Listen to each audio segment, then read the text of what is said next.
Michael, very dramatic second half in particular today. There'll be some regrets probably that you haven't won the game. Yeah, we're disappointed. Obviously, the way I thought we created enough opportunities and had some good chances, and then go up in the game and have a big opportunity to go 2-0 up really, and we get one penalty. We don't get the other. It's exactly the same thing really. A grab, two-hand grab, and we get one, we don't get the other, which I don't know. Well, he's definitely got one wrong, so I don't know which one he's got wrong, but he doesn't give us the second one, which I think they're both penalties. And it's a massive moment in the game, and then it ends up chaos after that. So yeah, massive moment in the game, and I don't understand how you can give one and not the other. It's crazy. Yeah, it's a good point, and obviously the ball's in the back of your net while that check is going on, which just adds to the kind of chaos. Yeah, it's just as obvious as you can get. When you've already given one, to not give the other one, it's clear. If that's what you believe is a penalty to start with, then the second one has to be. I don't understand how you can't give that, and then obviously to go back and not give it then, and the goal and everything, and after that it was just chaos really. So I was really pleased with the boys at the end, going with the 10 men and seeing the game out and taking a point from it. I think that's a real positive. And in the end, the way it went, at times you can lose them type of games. So to take a point in the end, we'll take that. But obviously we're disappointed that we haven't taken all three.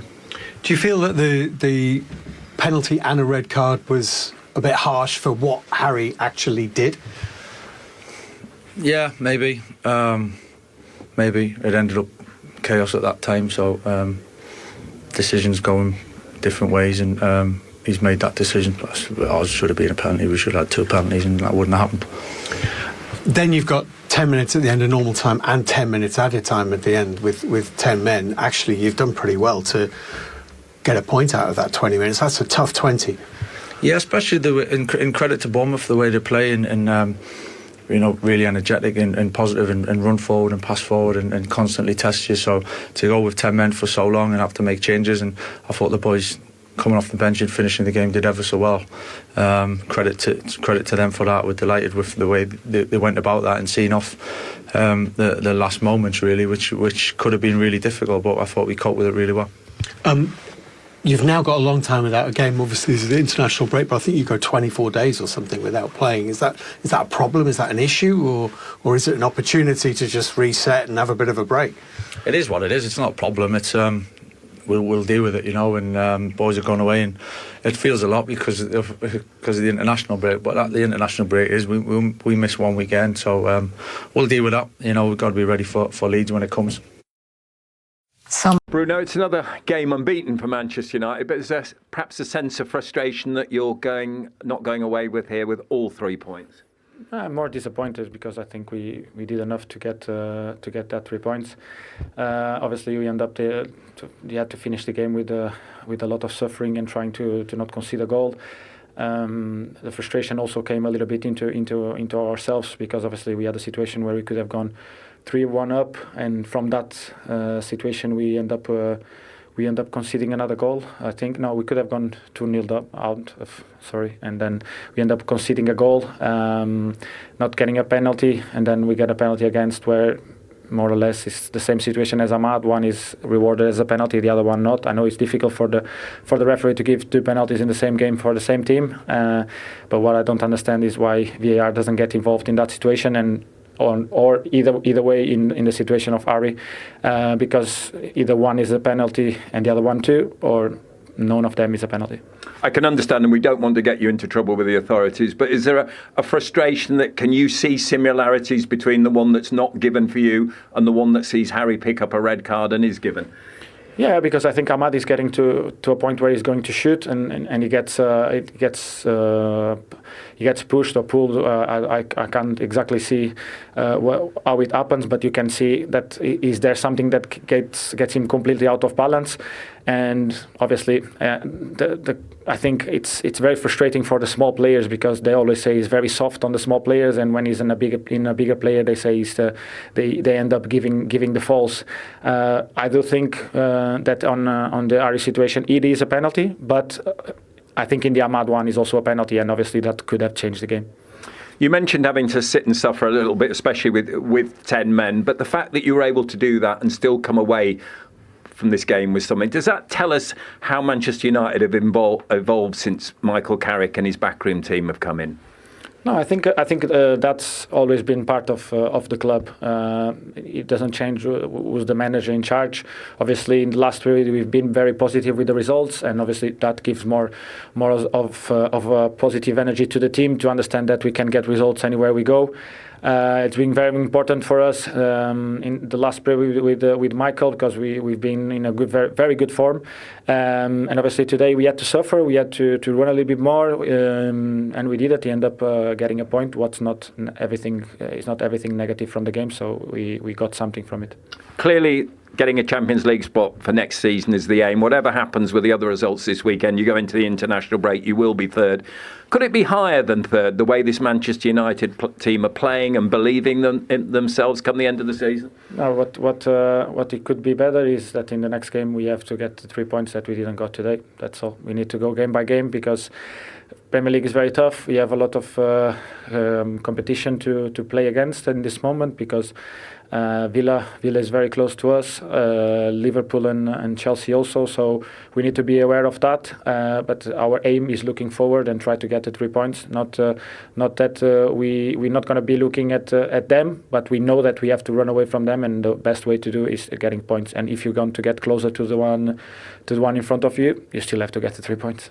And just very finally, earlier this year, all of you as a team, the whole club had to take a lot of criticism. You had to suffer a lot of weight on your shoulders from all directions. Is there now a new feeling around Manchester United?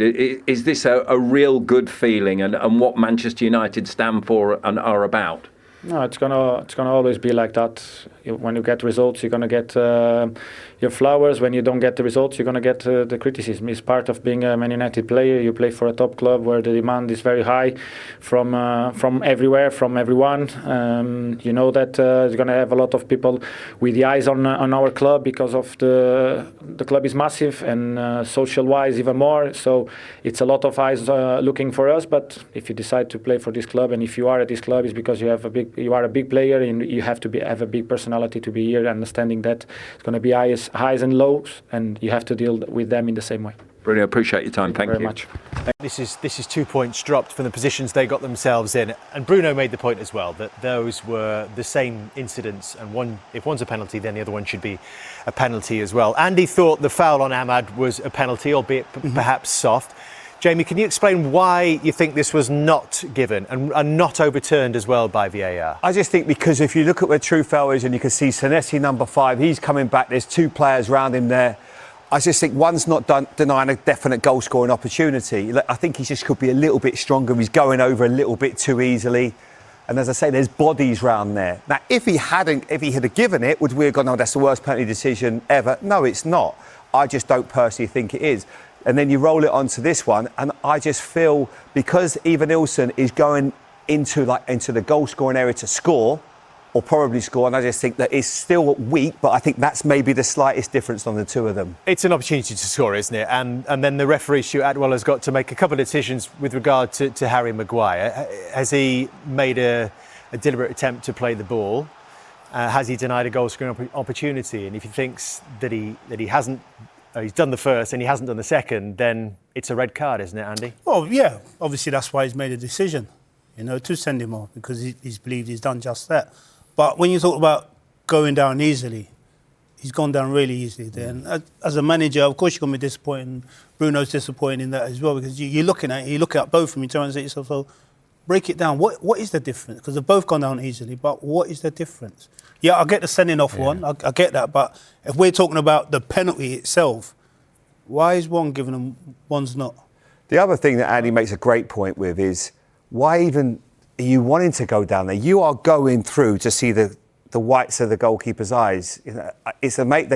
You would never have tried to do that. You'd have just thought, I'm going to go through. This is obviously not the one, but this is, that's the bit that amazes me. But I just think they're both incredibly soft. What about the decision from VAR actually to stay out of both? What do you think about that? Because essentially we're saying that the referee is the one who's making the decisions, the arbiter, which is, I think, where we probably all wanted to get to in football, that VAR was a little bit too heavy. Mostly because they didn't want to make that call. Oh, can you imagine the Mate. panic in the room with the first one when he's got the ball just thinking, When please the don't goal has score, been scored please at the don't other end. score. Exactly. You know, Harry's been caught all ends up as well. Brilliant play by Bournemouth. Andy said it himself. I love that. You know, that's great interchange. He's been caught by the pace and the touch. Pace, the touch, everything, and you can just see it there. And then all of a sudden, this panic. He puts his left arm out, right arm out, but it's not a great deal. But I guess when he's going at that pace, going through clean on goal, and I feel like the more that you see it, you think it is a penalty. The more that you see it, you think it's not a penalty. Yes. The other thing, Ange, is that the referee, I think he probably sees him going down, thinking, well, why is he going down if he's going through clean on goal? That's the other bit. It's like, in my head, I'm saying to myself, well, okay, you try to put me out my stride. I get it, but I ain't got no time for that. I'm going to finish it off myself. But like I was saying off air, it's so easy to go down now and get a penalty because you know, guaranteed 9 times out of 10, you're going to get one. So why stay on your feet? Yeah. So when you look at this, Andy, a point gained or 2 dropped? From the positions Manchester United found themselves in, 2 dropped. But, you know, going away with a point is better than going away with nothing. It just gives everyone else that little flicker of hope again, doesn't it? Yeah, but this isn't the title race. When you look at Arsenal and Man City, they're going they're going head on, and Man City just faltered a little bit of late. But when you look at the other sides, you know, Chelsea are dropping points, Liverpool are dropping points to Tottenham Hotspurs last week. You know, Aston Villa have gone on a bit of a bad run. So it might end up not being a bad point, but it just all depends. It can flip very quickly. You know, if the other teams win, if Chelsea go to Everton this weekend, get 3 points, all of a sudden they're straight back into it again. So I think up until the end of the season, there's going to be a lot of twists and turns in that top 4, looks like 5 race. So time will tell. But I always just feel, not just because I watched so much of Bournemouth, anytime you get anything against them, it's not the worst result. We've seen Liverpool go there and get chinned last minute. Well, they are such an excellent side. They're unbelievable. They're so fit, strong, the way they get after teams, great energy, good interchange, as Andy said. They're so hard to play against. So you've always sort of just got to take what you can when you go there. You know, they've been excellent in both games against them this season. Knowing what Bruno Fernandes had said about the 2 penalties, also aggrieved at the fact that they then had a player sent off. But he mentioned a very interesting point as well there, Gary, about the timing of the penalty decision on Ahmad, and then Bournemouth literally went up the other end and scored when it could have been 2-0. It's a game-changing decision, isn't it? It's such a huge decision because, you know, like you said, 2-0 and then the next minute it's 1-1. So I can feel his frustration, I really can. And both himself and Fernandes is not arguing about the penalty that they conceded, but obviously they're looking at it in 2 aspects like we've just seen then and saying, well, if that's given, then surely that's to be given. So I feel sorry for him. I really understand his frustration, and they are huge, huge moments for a referee and the VAR, particularly because obviously 2-0 and 1-1 is a totally different game. Yeah, absolutely. Manchester United dropping points for just the 3rd time under Michael Carrick. Where does that leave them in the race for Champions League? Still confident enough and comfortable enough? Yeah, I mean, obviously, I think with the win, they probably would have been certain. I think in terms of top 5, and that gap to Chelsea would have been significant.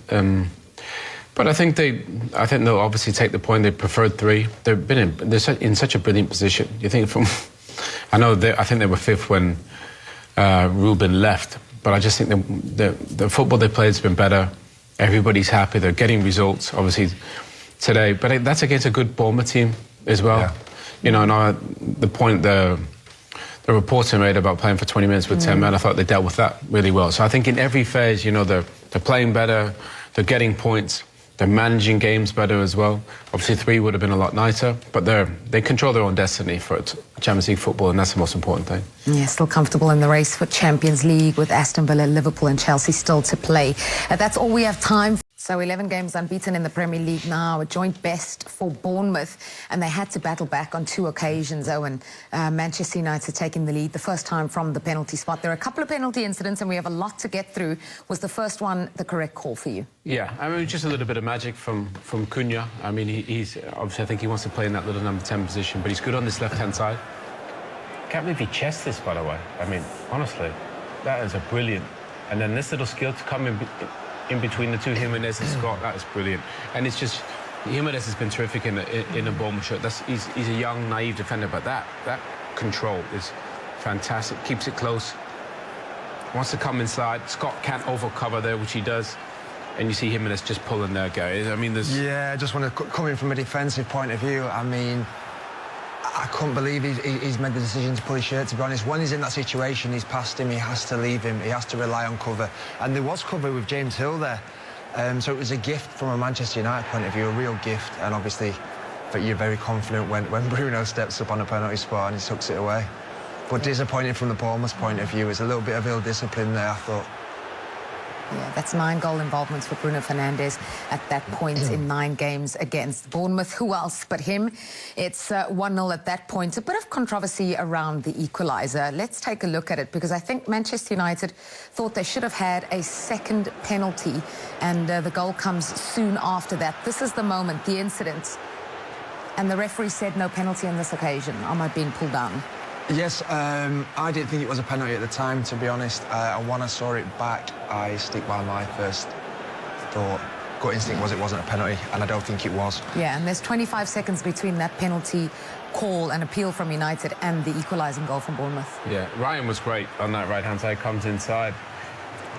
You know, and to be fair, it's just a great finish from Ryan Christie. There's weaker right. He just passes it into the goal. We see Ahmad here with true fair. He probably goes down too easy, Ahmad.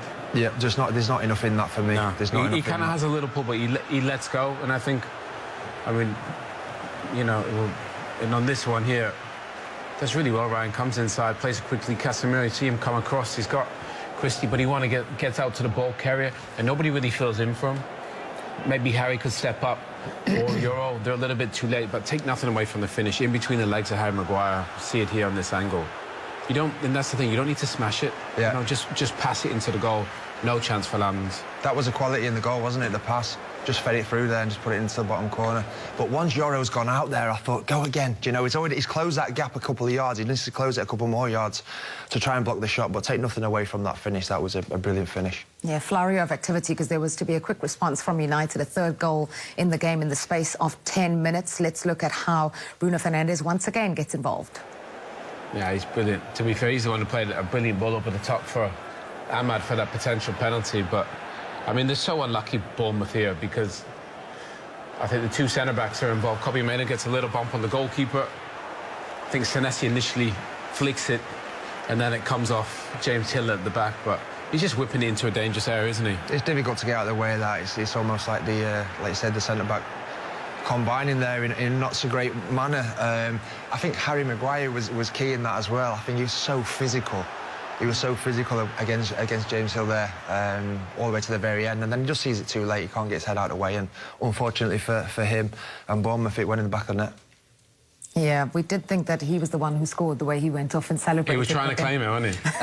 But then definitely an own goal. Let's look at a moment here where you thought this was absolutely brilliant. I think it was Scott hitting the post. Yeah, I just love how quickly he turns. You know, as it comes into him, he's turning, so checks his shoulder. That's exceptional. No chance for the goalkeeper, but he's just really unlucky. Great touch. Got the technique here as well. Clear picture. Oh, it's almost like that knuckleball. I mean, the goalkeeper very lucky. But like what Owen says, to find that pocket of space, it's a turn, touch out his feet and shot. It's all within 3 touches of the football, and that was very, very unlucky. What a strike that was. Yeah, Bournemouth were to have another opportunity, and it came from the penalty spot. Let's look at the moment that led to it, and the red card for Harry Maguire as well. Did you agree with this? First of all, the ball from Tavernier is brilliant, and he just gets caught wrong side. It's really good football from Bournemouth. They were much better in the second half, played a lot of tight passes, and I think Harry just gets, Yor gets out there. Harry's just wrong side, forward passing, forward runs. I mean, it's obviously a foul, and it's a penalty on Evan Nielsen. I'm not a fan of that being a red card. It's a red card because he's not playing the ball, but I think a penalty is enough of a punishment. I don't think there's any question that's a penalty. I agree, but at the same time, I think the letter of the law is obviously if you don't attempt to play the ball, it's a red card. So by letter of the law, it's a red card. But I agree, great play from Bournemouth's point of view, and it was all about that weighted pass into his feet and his first touch. It was a soft penalty for me, I've got to admit. I thought it was a really soft penalty. However, it was a penalty just. and it had to be a red card, obviously, after that. Evan Nielsen took a great touch as well. Fantastic touch. Took it forward. Often you see people right-footed, they'll take it that way. But because he took it forward, it just The put thing more is, pressure on. if he takes the touch away, Yeah. the defender gets a chance to go across and maybe put a blocking slide tackle. The minute he takes the touch across him, he's done. He either leaves it or does what Harry did there and almost scrambling to get a feel of the player. And obviously a penalty was awarded, but it was a great first touch. So there are two big incidents in the second half. This is one, Evan Nielsen, that we've been talking about, brought down by Harry Maguire. Maguire earns a red card and they give them a penalty. How does that compare to Ahmed just a couple of moments before that? I know Manchester United fans are sitting at home wondering why one was given and the other one wasn't.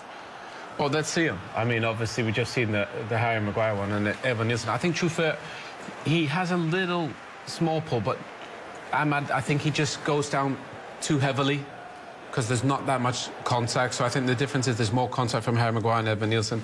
And I don't think you need to overdo it.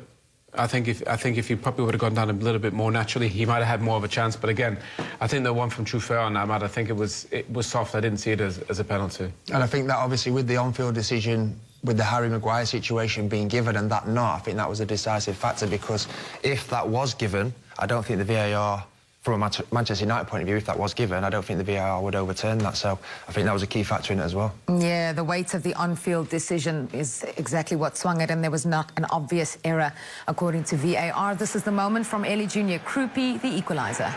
He's so lethal. Look at it. You cannot take a better penalty than this. Side netting, doesn't matter who's in there. Superman's not saving that.